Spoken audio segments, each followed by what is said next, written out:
എൻ്റെ സുഹൃത്ത് റഹീംഭായി അടക്കം ഒരുപാട് നല്ല മനുഷ്യർ ഒത്തൊരുമയോടുകൂടി ജീവിക്കുന്ന കാമറഡ്ഡിയിൽ നിന്ന് ഹൈദരാബാദിന്റെ മണ്ണിലേക്ക് ടിക്കറ്റെടുത്ത് നേരെ പ്ലാറ്റ്ഫോമിലേക്ക് പോയി. ട്രെയിൻ വരാൻ സ്വല്പം സമയമുണ്ട്. ട്രെയിൻ വരാനായി കാത്തുനിന്നു. സ്വല്പസമയത്തിനകം ട്രെയിൻ വന്നു.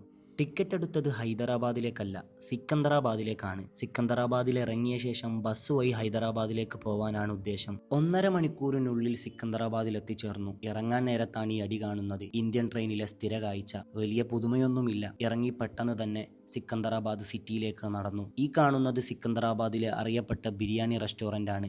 റെയിൽവേ സ്റ്റേഷന്റെ അടുത്ത് തന്നെയാണ് ബസ് സ്റ്റാൻഡും. അതുകൊണ്ട് നമുക്ക് പോകേണ്ട ഇടത്തേക്കുള്ള ബസ് പെട്ടെന്ന് തന്നെ കിട്ടി. ബസ്സിൽ സിക്കന്ദരാബാദിൽ നിന്ന് ഹൈദരാബാദിലേക്ക് 15 മിനിറ്റ് മാത്രം യാത്ര ചെയ്താൽ മതി. കൂടെ റഹീംഭായിയുടെ അനിയനുമുണ്ട്.